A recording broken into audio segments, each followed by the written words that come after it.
Line 4, the opportunist, and that outgoing is with conditions, but it absolutely is outgoing. The networker, they're friendly, the abdicator, and aloneness becomes a medium of creativity. It's quite a Mhm. contrary thing, aloneness. They also abdicate in interaction with the other, the abdicator. They give in a little bit. And they'll, Um, like, walk away when the opportunities aren't there. Say that again? With, like, the 4th line, the abdication thing, and this is, like, a new thing, like, diving into this, but, like, the 4th line, because they're here to receive opportunities, and so if they're not getting those opportunities, that they'll abdicate of just like, "Okay, I'm out," and, like, go somewhere else where the better opportunity is. And that opportunity has become influential. Influence, which I think is 15 15 4. I'm pretty sure that's 15 4. Influence. They just need to become influential. That's what they want more than anything because that's where they will externalize, and they can only externalize from within their network. Mhm. Um, like the first line, the fourth line builds upon the secure foundation of the lower trigram. What they do is because we're moving into now the upper trigram, the fourth line is transpersonal. It does see across to the other gate in that channel. It knows there's something there. In fact, it gets conditioned by what's over there because it wants it, unless it has the whole channel. And so that foundation, it literally takes the essence of that foundation and it's already imbued in the fourth line. Now, if the fourth line can get out of their way enough and not be desperate to be influential in network, that's where it goes wrong. It will take that foundation with it. Not all the specifics like the first line, but it takes the essence of the foundation of that gate.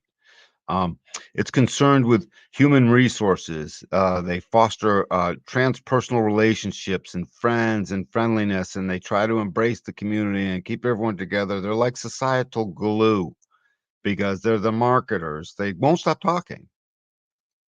So of course they're like glue, and I mean, unless you can plug your ears or run away. And their fixedness, they have a fixed nature in that seeking that influence.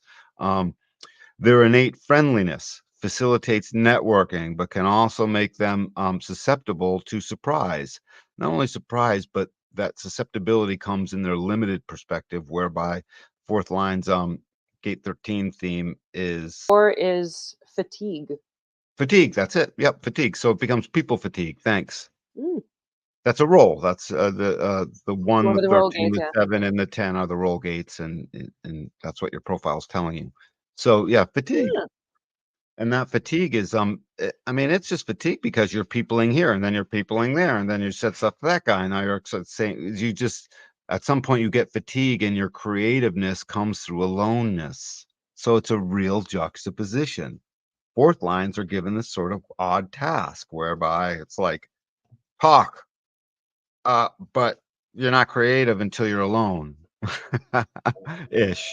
But Oh, that's interesting because they're like yep, they're to externalize, but they have that creativity internally, and then yep, like expressing it through through to people they aloneness. know, and Yep. yeah, interesting. Yep, and that friendliness is just they'll never give up on a friend. Essentially, they'll always keep them in the Rolodex. Fourth lines don't delete contacts. They are the freaking glue.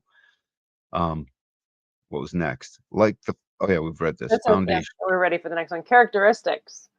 The opportunist excels at forming intimate, authentic connections and values stable relationships. Yep, they sure do. They thrive in close, genuine interactions and seek opportunities within their social circles.